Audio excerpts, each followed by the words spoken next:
Hi hello ನಮಸ್ಕಾರ ವೀಕ್ಷಕರೇ. ಈ ಚಾವುಂಡರಾಯ ಅಂದರೆ ಯಾರು ಅಂತ ಗೊತ್ತಾ?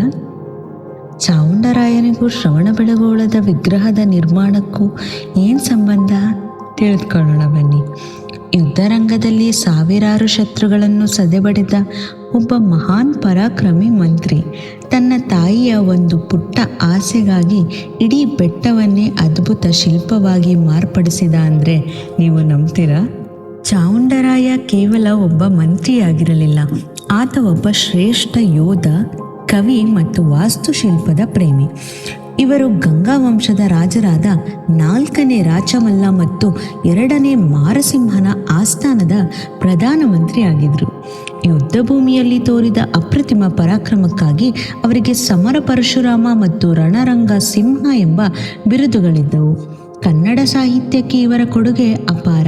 ಕ್ರಿಸ್ತಶಕ 978ರಲ್ಲಿ ಚಾವುಂಡರಾಯ ಪುರಾಣ ಎಂಬ ಸುಪ್ರಸಿದ್ಧ ಕೃತಿಯನ್ನು ರಚಿಸಿದರು.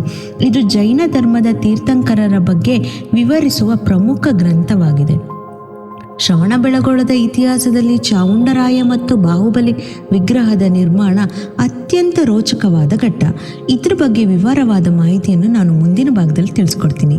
ಈ ಮಾಹಿತಿ ನಿಮಗೆ ಇಷ್ಟವಾಗಿದ್ದರೆ ವಿಡಿಯೋವನ್ನು ಲೈಕ್ ಮಾಡಿ ಮತ್ತು ಶೇರ್ ಮಾಡಿ. ಇಂಥ ಇತಿಹಾಸದ ಮಾಹಿತಿಗಾಗಿ ನನ್ನನ್ನು ಫಾಲೋ ಮಾಡಿ. Thank you.